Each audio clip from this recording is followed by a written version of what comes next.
શિક્ષાપત્રી સ્વહસ્તે મહારાજે 1882 મહા સુધી પંચમીને દિવસે મહારાજે પોતે જ લખેલી છે. વેદ અને ઉપનિષદનો સાર સમાન આ શિક્ષાપત્રી સહેજે પડે એવી, બોલો, સહેજે પડે એવી સુગમ છે. મહારાજે લખેલું છે શિક્ષાપત્રીમાં કે ભક્તોને સહેજે પડે એવી આ શિક્ષાપત્રી છે, સુગમ છે, ઈજીથી પડી જાય એવી છે. પણ આપણને તો કઠણ લાગે છે, કે નહીં? શા માટે કઠણ લાગે છે? શા માટે આપને કઠણ લાગે છે? પાળવાનું કઠણ લાગે છે? તો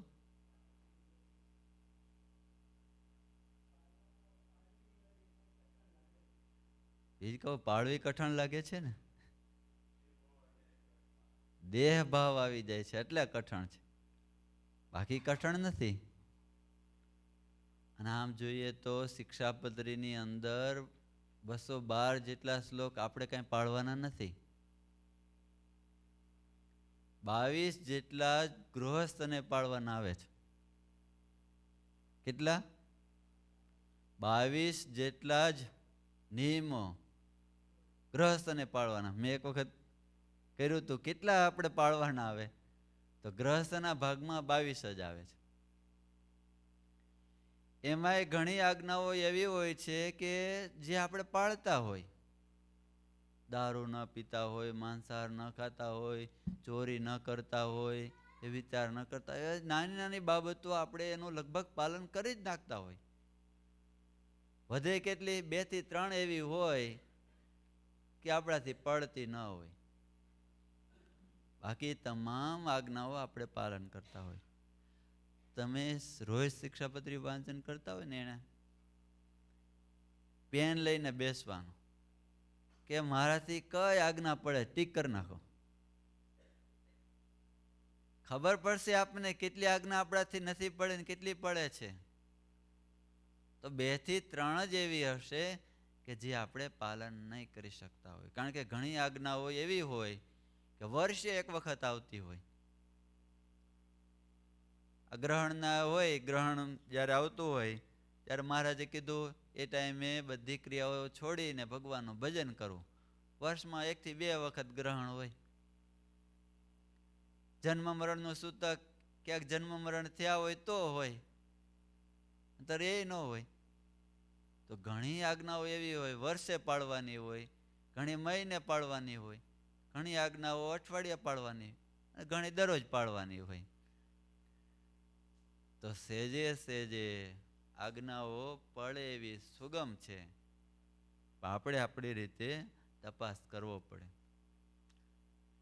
અને સતાનંદ સ્વામીએ 350 જેટલા શાસ્ત્રોનો પ્રમાણ આપ્યા છે.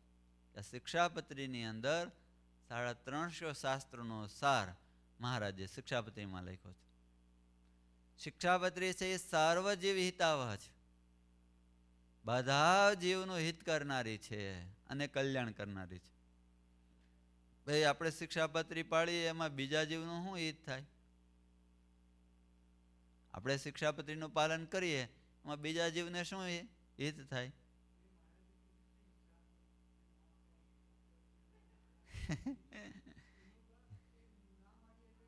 તો એનું હિત થયું ને. એને જીવનદાન આપણે આપ્યું એ જ મોટું હિત છે. એને મારીએ નહીં, એને જીવનદાન આપીએ એ જ મોટું હિત છે. શિક્ષાપત્રી સર્વ આધ્યાત્મિક અને ભૌતિક સમસ્યાનું સમાધાન, રાષ્ટ્રીય અને સામાજિકના ઉત્થાપનના સમાધાન, અનેક પ્રકારના સિદ્ધાંતો શાસ્ત્રોના પ્રમાણ સાથે સ્વામિનારાયણ ભગવાને એમાં આપ્યા છે. તમામ આધ્યાત્મિક માર્ગના હોય, ભૌતિક માર્ગના હોય, સામાજિક માર્ગના કોઈ પણ હોય, તેમાં બધાયનું સોલ્યુશન, બધાયના સિદ્ધાંતો મહારાજે એમાં સ્થાપિત કર્યા છે. શિક્ષાપત્રી એ ભાગવત ધર્મ ગ્રંથ કહેવાય.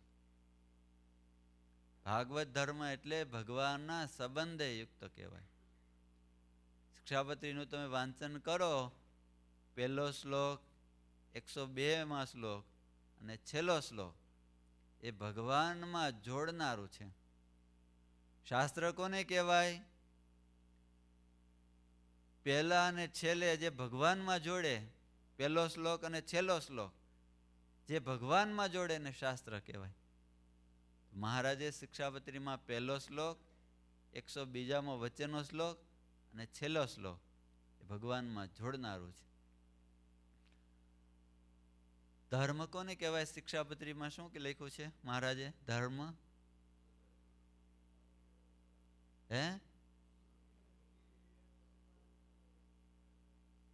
એને ધર્મ જાણો. મહારાજે શિક્ષાપત્રીમાં અંદર સુંદર વ્યાખ્યા આપી છે. શ્રુતિ અને સ્મૃતિ એણે પ્રતિપાદન કરેલા એવા જે સદાચાર તેને ધર્મ જાણવો. શ્રુતિ એટલે ને શું અને સ્મૃતિ એટલે શું? એક ઉપનિષદ છે.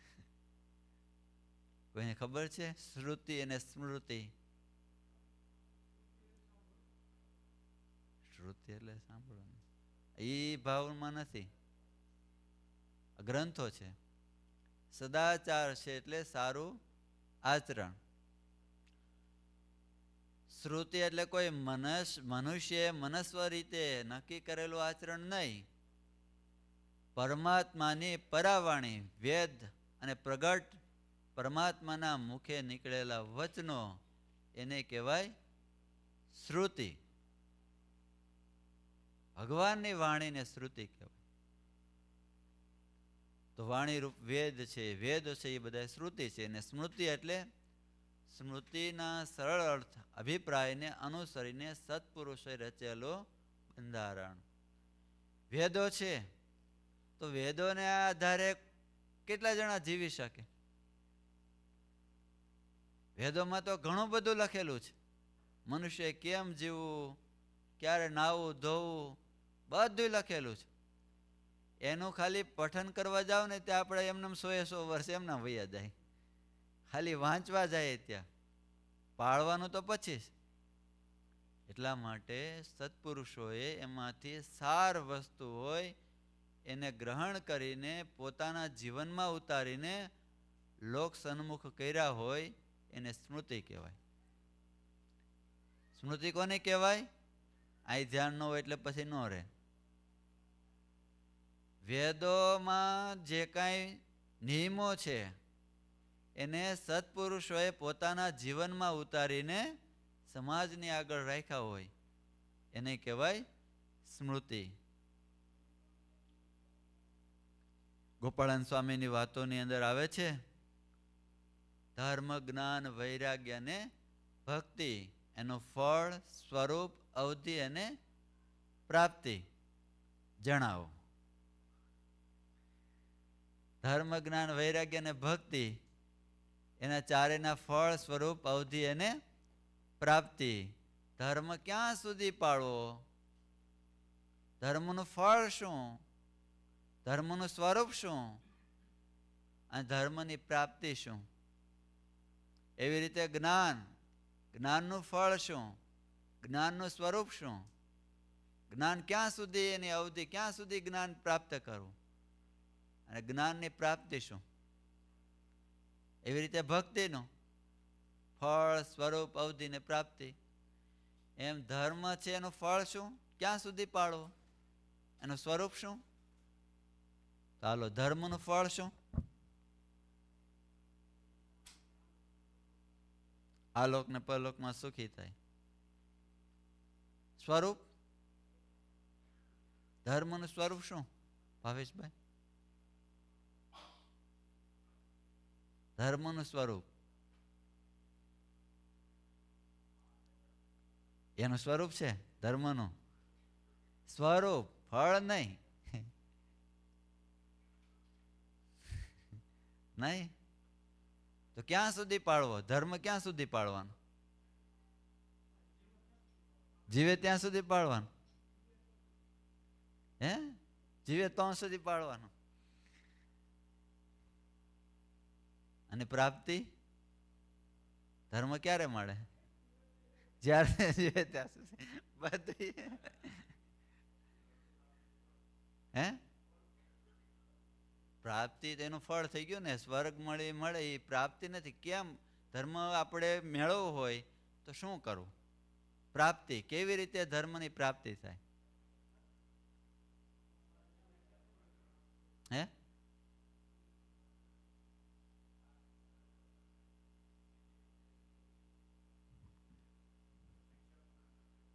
તો ધર્મ મળે.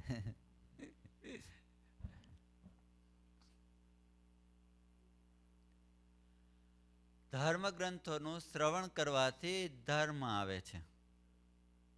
સાચો, એક સાચો જવાબ આલો. નિયમ એ ધર્મનું સ્વરૂપ છે. એ તો કોઈને આવડ્યું નતું. નિયમ એ ધર્મનું સ્વરૂપ છે. હવે જણાવો કેવી રીતે ધર્મનું સ્વરૂપ છે? ધર્મનું સ્વરૂપ કેવું કહેવાય? વિધિ નિષેધ એ તો ધર્મ કોને કહેવાય? ધર્મ કોને કહેવાય અને નિયમ કોને કહેવાય? ધર્મ નિયમ આવે ને, તો ધર્મ કયો અને નિયમ કયો? આમ વ્યવસ્થિત કે આને ધર્મ કહેવાય આને નિયમ કહેવાય.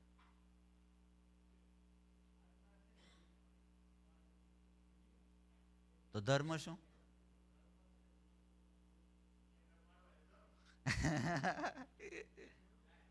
બિહાર દીધું પણ ફિટ કરીને બિહાર દીધું. એમ જ છે પણ થોડુંક ડિફરન્સ.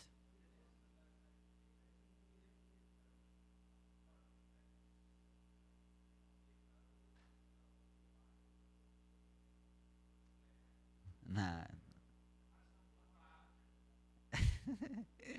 થોડું ડિફરન્ટ છે. આશ્રમ પ્રમાણે પાળવું એ ધર્મ. તો નિયમ શું? હે? એ તો આપણે અલગ કરવાનો છે. ધર્મ કોને કેવો, નિયમ કોને કેવા? મહારાજની આજ્ઞા એ ધર્મ, તો નિયમ સાધુ કે એ નિયમ. ભગવાન કે એ ધર્મ, સાધુ કે એ નિયમ. હે?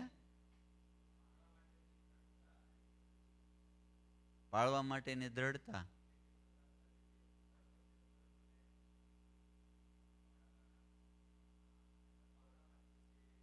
હાલો, મહારાજે કીધું સવારે વહેલા ઉઠવું, તો એ નિયમ છે કે ધર્મ છે?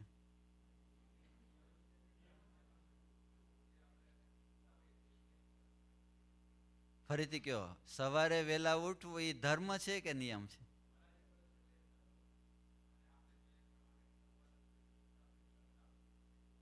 તો એ નિયમ કહેવાય. વાહ. હા,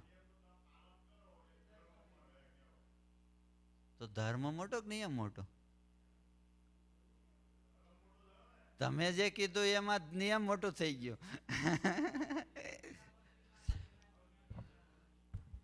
તો એ તો આપણે વર્ણવું છે ને. નિયમ છે એ ધર્મનું સ્વરૂપ છે, પણ કેવી રીતે સ્વરૂપ છે?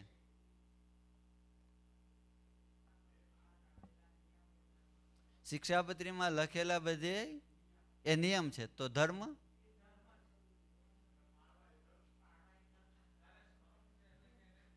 તમે કન્ફ્યુઝ કરી દો છો.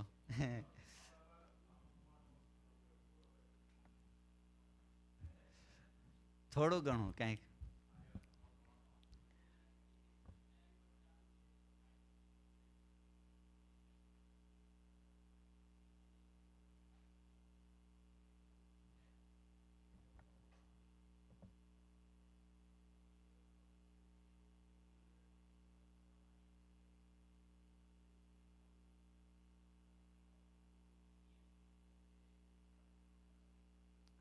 %50 સાચું. હાલો.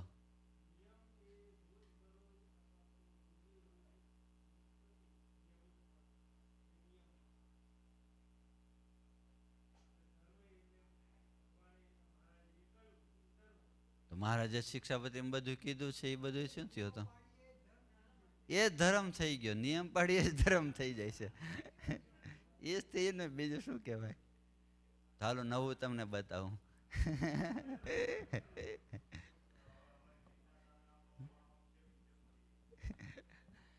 મહારાજે જે પંચ વર્તમાન આપ્યા છે એ ધર્મ છે.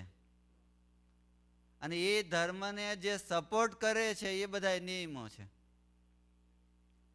મહારાજે જે પંચવર્તમાન આપ્યા, દારૂ ન પીવો, ચોરી ન કરવી, વિચાર ન કરવો, વટલવું નહીં ને વટલાવવું નહીં, એ મુખ્ય ધર્મ છે.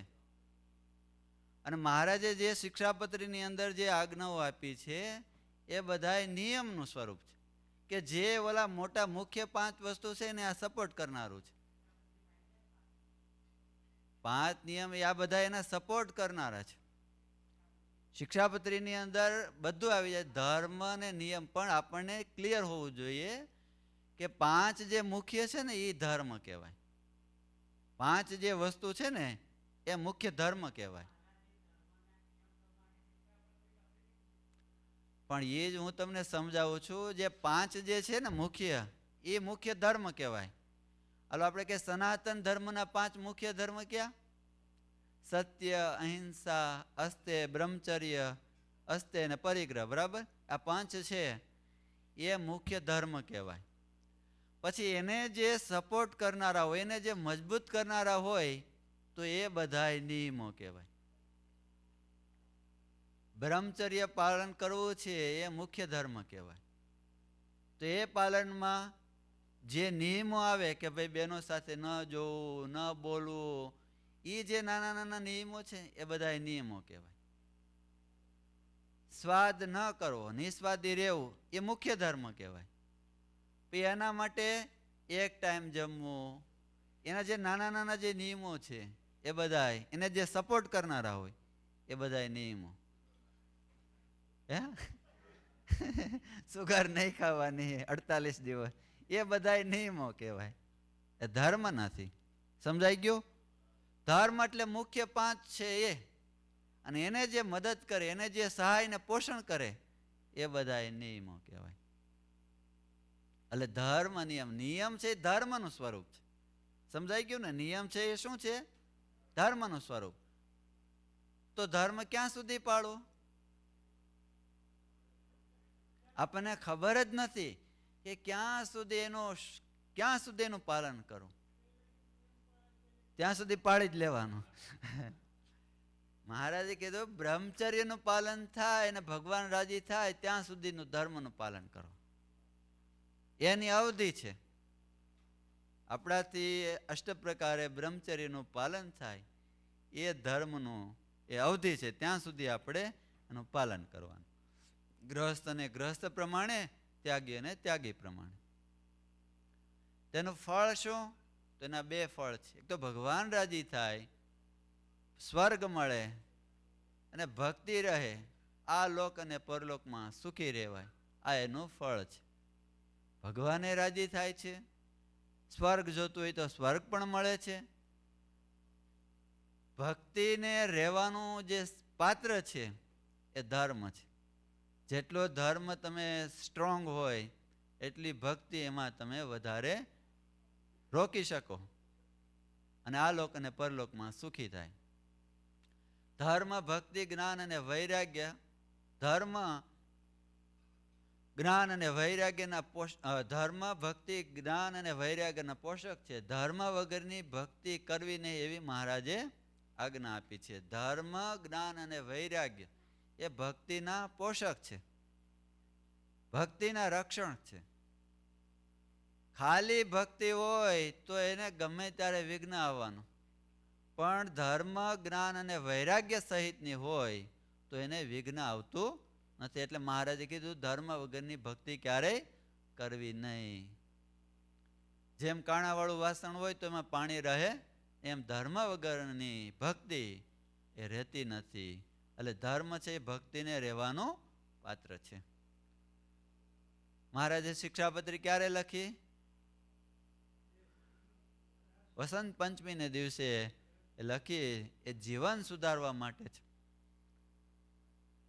અને એ જ પ્રમાણે શાસ્ત્રીજી મહારાજે વસંત પંચમીને દિવસે આ ગુરુકુલની સ્થાપના કરી, જીવન સુધારવા માટે. આપણું જીવન, આપણે સવારે વાત કરી ને કે આપણા પૂર્વકર્મ છે એને આપણે ટાળી શકતા નથી, આપણું પ્રારબ્ધ આપણે બદલાવી શકતા નથી. તો વર્તમાન આપણે સુધારવું પડે, અને વર્તમાન સુધારવા માટે મહારાજે આ શિક્ષાપત્રી આપી છે. શિક્ષાપત્રી છે એ સુખની સીડી છે અને તમામ વ્યસનો છે એ દુઃખની સીડી છે. ધર્મ રક્ષતી રક્ષિત, જે ધર્મનું રક્ષા કરે છે એનો ધર્મ છે એ રક્ષણ કરે છે. આપણે જેટલું ધર્મનું પાલન કરીએ એટલું ધર્મ આપણને આપણું રક્ષા કરે છે, આપણા જીવનનું રક્ષા કરે છે, આપણી માનસિકતા રક્ષા કરે છે. ધર્મ પાલન કરવામાં જેટલી કસર રહે છે એટલી કાળી ટીલી બેસશે. જેમ દુર્યોધન હતા, એને કેળે કાચો રહ્યો તો ભીમે એને ગદા મારી, એમ જો ધર્મની અંદર જેટલા આપણે કાચા રહેશું તો ત્યાંથી અધર્મ આવવાને ચાન્સ વધી જશે, એટલે આપણે કાચા કહેવાય. ટ્રાફિક લાઇટ છે, ટ્રાફિક લાલ લાઇટ લીલી લાઇટ થાય શા માટે છે? આપણે વાહન લઈને જતા હોય તરત જ આવે સ્ટોપ, તો આપણે જવામાં કેટલો બધો અવરોધ કરે છે. તે અવરોધ કરે છે એ આપણી સેફટી માટે છે, કે આપણે સેફ રીતે ઘરે પહોંચી જાય એના માટે છે. એમ ધર્મ છે ને એ આપણે ભગવાન પાસે પહોંચવા માટે નહીં, એ લાલ લાઈટ છે. ક્યાં ઊભું રહેવું ક્યાં ઊભું ન રહેવું એ જો આપણને ખબર પડી જાય તો આપણું જીવન છે એ સેફ બની જાય અને ભગવાન સુધી એ પહોંચાડી શકે છે. અને જે શુદ્ધ મુમુક્ષ હોય તેને તો એમ જ સતત વિચાર રહે છે, આપણે આજ્ઞામાં રહેવા આવ્યા છીએ પણ કોઈને આજ્ઞામાં રખાવવા આવ્યા નથી. આપણે તપાસ કરવાનો. મહારાજે આ શિક્ષાપત્રી લખી છે એ કોના માટે છે? આપણા માટે છે. એ આપણા માટે છે. અત્યારે માણસ ભણી ગણીને વધારે બુદ્ધિશાળી થયો, પણ એ બુદ્ધિનો ઉપયોગ એને શું કરે? આજ્ઞા પાળવામાં કરે કે આજ્ઞા તોડવામાં એનો ઉપયોગ કરે? વધારે માણસ આજ્ઞા તોડવામાં એનો ઉપયોગ કરે. એમાં ખાસ કરીને દેશકાળનું નામ લઈને, આપતકાળનું નામ લઈને, કે આપણે તો આપતકાળ, આપણે દેશકાળ આવા, એટલે આપણે આ આજ્ઞા ન પાળીએ તો ચાલે. ખાલી એવું માથું દુખતું હોય તો કે મને માથું દુખે છે. મહારાજ કીધું ને, આપતકાળ આવે તો અલ્પ આપતકાળનો મિશ લઈને એનો ક્યારેય દુરુપયોગ ના કરવો. દેશકાળ કોને કહેવાય? આપણે કે મારે એવો આપતકાળ આવી ગયા તો પછી આ પૂજા ન થઈ, તેવો શું આપણે આપતકાળ આવી ગયો? આપતકાળ કોને કહેવાય? જોબ જવાની આપતકાળ કહેવાય. એવી બીમારી આવી જાય ને આપતકાળ કહેવાય, કે જે આપણા હાથની બહાર કંટ્રોલમાં ન હોય, આપણા કંટ્રોલમાં ન હોય, પોતે પોતાની રીતે ઉઠી ન શકે એમ હોય, એને આપતકાળ કહેવાય. કે એવો આપતકાળ આવે તો એ ટાઈમે પૂજા ન કરે તો ચાલે. પાછો થોડું એવું માથું દુખતું હોય તો કે આજે માથું દુખે છે, ઠંડી બહાર બહુ છે, તો હવે વર્ષ નાવાય તો નહીં, નાયા વગર પૂજા થાય નહીં, તો એ કાંઈ આપતકાળ નથી. તો એવી રીતે ક્યારે મિસ નહીં કરવાનું. ભગવાને જે આજ્ઞાઓ આપી છે એ આપણા સુખ માટે છે, આપણા હિત માટે છે. મહારાજે વચનામૃતમાં ત્યાં સુધી કીધું કે આજ્ઞા પાળે એને ભગવાન જેવો આનંદ મળે. કેટલું બધું આપણે વાત કરી દે, ભગવાનને કેટલો આનંદ હોય, એને કાંઈ દુઃખ હોય? તો આ શિક્ષાપત્રીનું પાલન કરવાથી એને ભગવાન જેવો આનંદ પ્રાપ્તિ થાય છે. તો આપણે એ આનંદને લેવા, એ સુખને લેવા હોય તો એને અવશ્યપણે મહારાજે કહેલા એ પ્રમાણે, શિક્ષાપત્રી પ્રમાણે એને જીવન જીવવું પડે. તો આ શિક્ષાપત્રી કાલે શરૂ થાય છે. શિક્ષાપત્રી જયંતી ખાલી વાંચનથી નથી. આપણો સંપ્રદાય કેવળ વાતોનો નથી, વર્તનનો છે. ખાલી વાતો કરવાનો નથી કે અમારો સંપ્રદાય સર્વોપરી, એમ એ સંપ્રદાય નથી. આપણો સંપ્રદાય વર્તનનો છે, વાતોનો નથી. તો જેટલું આપણે જીવન અણિશુદ્ધ જીવીશું એટલું આપણા જીવનની અંદર સુખ અને શાંતિ વર્તશે. સહજાનંદ સ્વામી મહારાજની જય. શ્રીપતિમ શ્રીધરમ સર્વદેવેશ્વર ધર્માત્મજં વાસુદેવ હરે માધવમ કેશવમ કામદમ કારણ સ્વામિનારાયણમ નીલકંઠમ ભજે